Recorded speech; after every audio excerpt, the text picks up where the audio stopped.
Immediate reward, a story of kindness and repayment. Hello everyone. Today, we will explore together a meaningful story about kindness and reciprocation in life. This story, Fuok Karma Now, is not only a lesson in morality, but also an inspiration for all of us in living and acting according to the Buddha's teachings. In this video, we will follow the journey of Kesala and his wife, who have proven that kindness and sacrifice can bring miracles.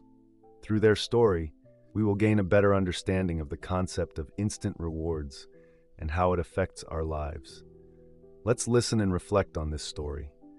Wish you and your friends have interesting and meaningful moments. Immediate reward, a story of kindness and repayment. In a faraway land called Hona, where Buddhism spread everywhere like the morning sun, there lived a couple famous for their kindness. Kesala and his wife, despite living in poverty, still shone like precious gems in the dust. Every day they faced the harsh life together, struggling to earn every penny, every grain of rice. However, amidst those difficulties, love and joy still bloomed in their small house like lotus flowers rising from the mud. Kesala, with a pure soul and a compassionate heart, not only cared for his family but also always sought to help those around him. He was like a flickering light, guiding those who had lost their way, using the Buddha's teachings to advise and comfort everyone. Although life was full of hardships, he and his wife still kept their hearts pure, never letting fame or money overshadow the moral values they always cherished. One day, disaster struck the outskirts of Hoana. Crop failures and epidemics caused hunger and death among the people. News of this tragedy spread quickly, awakening the compassion of the more fortunate. Philanthropists, like incarnations of bodhisattvas, flocked to the temple to organize almsgiving sessions, bringing rice, clothes, and medicine. The chanting of monks echoed, praying for the souls of the departed to be liberated and for the epidemic to quickly disappear. Amidst the storms of life, Kesala and his wife continued to work diligently, unaware of the suffering that was engulfing the suburbs. Until one morning, as if by fate, Kesala came across groups of people in neat clothes, followed by servants carrying heavy loads of food. This strange sight awakened his mind, and when he learned the truth, his heart was crushed by pain and helplessness. Standing at the crossroads, Kesala felt sorry for his poor fate. He asked himself, "How can I help my fellow countrymen when I don't even have enough to eat?" But then, as if enlightened by Buddha, a bold idea arose in his mind. Kesala vowed that, even if it meant exchanging his life, he would find a way to help those in misery. When night fell, Kesala's wife returned home, only to find her husband sitting alone, his face downcast, sighing deeply. His eyes contained deep sadness, as if he had just suffered a heavy defeat. His wife, filled with worry, tried to ask him questions, but Kesala remained silent, trying to avoid the question. He did not want to share this burden, afraid that the truth would only bring more sadness to his beloved wife. But in the face of his wife's persistence and sincerity, Kesala finally opened up, telling the whole story of his poverty in the suburbs and his helplessness. After hearing this, the wife could not help but feel heartbroken, but instead of sinking into despair, she rekindled a glimmer of hope. After a moment of contemplation, she enthusiastically suggested, "Why don't you go help out the rich? You will definitely earn some money to do charity work." Kesala, although touched by his wife's kindness, still could not bear to let his weak woman face the life of a servant alone. He gently refused this idea. Undaunted, the wife suggested a new idea. "How about we both go and work for a rich man? That way, we can both receive a large sum of money to give as alms and support each other in our work." This idea made Kesala beam, and he happily agreed. The decision was made, and the very next morning, the courageous couple set out for the house of a rich man near the village, asking to work for him and receiving a large sum of money in advance. Fortunately, the reputation of the Kesala couple's virtue had spread far and wide. The rich man, who had heard of their reputation for a long time, immediately agreed. Not only did he lend them a year's worth of money in advance, but he also gave them 7 days to arrange their affairs. He even promised to release them if they could repay the money in full within those 7 days. This was a rare opportunity, and Kesala and his wife did not miss it. With the money in hand, they happily went to the market and bought all kinds of necessary items. Then, they went to the nearby Danba temple and asked for permission to organize a large almsgiving event. Their plan was to spend 6 days preparing and praying, and on the 7th day they would officially distribute the items to the poor. This noble act was not only in line with the Buddhist virtue of compassion, but also made the monks in the temple extremely grateful. They wholeheartedly helped, determined to make this almsgiving event as perfect as possible. However, fate seemed to want to test their determination. That afternoon, news spread that the local king was also planning to hold a large charity event on Saturday. The abbot of the Danba temple, who knew about Kesala's plan, boldly reported it to the king, suggesting that he either join Kesala's charity event or postpone it to another day. But the king, as a monarch, firmly refused. "I have so much money that I have to share it with someone else? And Kesala, why doesn't he know how to give way to me?" Faced with this difficult situation, Kesala asked the abbot to convey a message to the king. He and his wife would accept their punishment, but they could not change the day of the almsgiving. This determination greatly surprised and intrigued the king. He summoned Kesala and his wife to the palace. Facing the king, Kesala was not afraid at all. He honestly told the whole story, from selling himself to the rich man to get the almsgiving money, to the fact that after the 8th day, he and his wife would officially become servants, no longer free to move around. The story of the kindness of Kesala and his wife touched the king's heart, making him feel moved and thoughtful. His eyes lit up with deep admiration after hearing the story, and a slight smile appeared on his solemn face. The king slowly stood up, walked to the window, and looked out at the vast landscape of his kingdom. In a warm voice he exclaimed, "Oh, if in this country there were more kind-hearted people like Kesala and his wife, how wonderful life would be.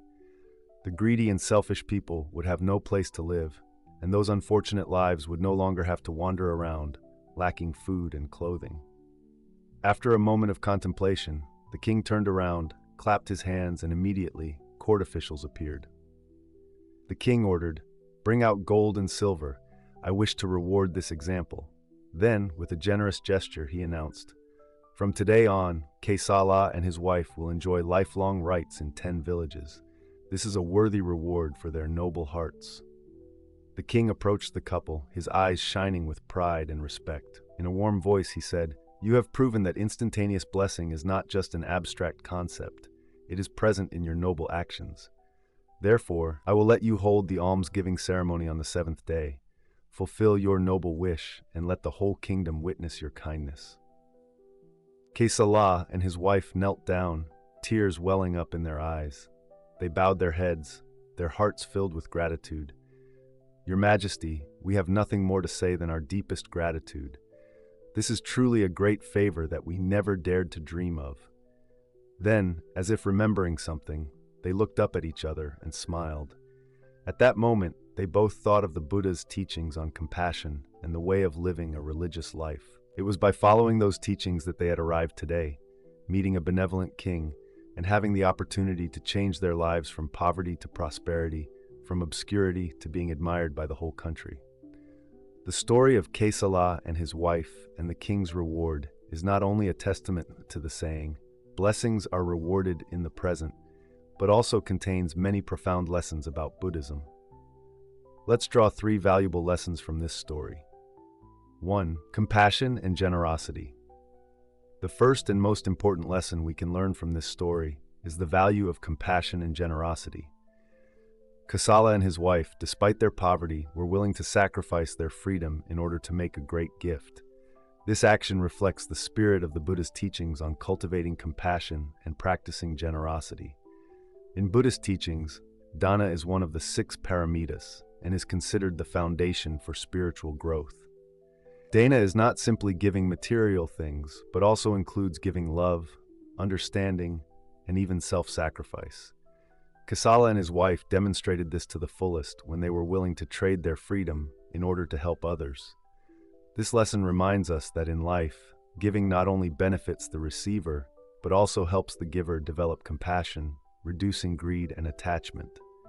This is the path to liberation and enlightenment according to the Buddha's teachings. Karma and the law of cause and effect. The second lesson we can learn from this story is the working of karma and the law of cause and effect. Immediate rewards is proof that good deeds can bring good results, even in this present life. In Buddhism, karma is understood as intentional action, and fruit is the inevitable result of that action.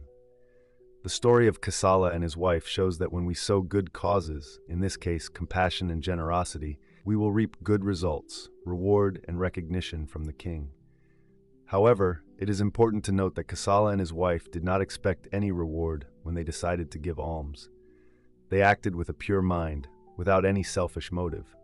This is the spirit of creating good karma according to the Buddha's teachings, acting with a pure mind without expecting any reward. This lesson reminds us that every action, word, and thought of ours can create karma, and this karma will affect our lives, either immediately or in the future. Therefore, we should be careful in every action, always aiming for goodness to create good karma for ourselves and others. 3. The spirit of selflessness and detachment. The third lesson we can learn from this story is the spirit of selflessness and renunciation. Kasala and his wife demonstrated this when they were willing to give up their freedom to practice charity. They were not attached to status, fame, or personal freedom, but were willing to give up everything for the benefit of others. In Buddhist teachings, non-self, anatta, is one of the three characteristics of all things, along with impermanence, anicca, and suffering, dukkha. Non-self indicates that there is no fixed, unchanging I. Understanding this helps us let go of our attachment to the self, thereby reducing suffering and moving towards liberation. Kasala and his wife demonstrated a profound understanding of selflessness when they did not cling to their social status. They were willing to become servants if it would help them fulfill their wish to give alms. This is the spirit of renunciation, one of the important qualities that the Buddha always encouraged his disciples to cultivate. This lesson reminds us that in life we should not be too attached to status, fame, or material wealth. Instead, we should practice letting go, living with an open mind, and being willing to sacrifice for the benefit of others. This is the path to true peace and liberation. The story of present blessings, of Kasala and his wife, is not only a testament to the operation of karma, but also a profound lesson on how to live and practice according to the Buddha's teachings. Through three main lessons, compassion and charity, karma and the law of cause and effect, selflessness and letting go, we see the close connection between theory and practice in Buddhism. The actions of Kasala and his wife show that practicing Buddhism is not something far away, but can be applied in daily life. Each of us, no matter what the circumstances, can practice compassion, create good karma, and let go of attachment. This is the path to happiness and liberation that the Buddha pointed out. Furthermore, this story also reminds us that in today's society, where materialism and selfishness are increasingly widespread, it is increasingly important to live according to the Buddha's teachings. By practicing compassion, creating good karma, and letting go of attachment, we not only benefit ourselves, but also contribute to building a better society where love and understanding are promoted. Finally, the story of blessings and rewards in the present is a reminder that the path of cultivation is not always easy. It requires perseverance, courage, and sacrifice. However, as Kasala and his wife have demonstrated, when we persevere on the path, good results will come, perhaps even in this very life. This is a great source of encouragement for all of us on the path of cultivation and practice of Buddhism. Dear ladies and gentlemen, you have just listened to a video from the Buddhist Folktales collection, which is broadcast at 7 p.m. every Tuesday, Thursday, and Saturday on the YouTube channel Buddhist Story, Master You. We sincerely thank you for watching. To not miss the upcoming episodes, please remember to subscribe to the channel and turn on notifications. If you find the content useful, please share this video with your family and friends. Your feedback is very valuable to us. Please leave a comment below the video so we can discuss and share together. Thank you, and we look forward to seeing you in the next video. Namo Sakyamuni Buddha.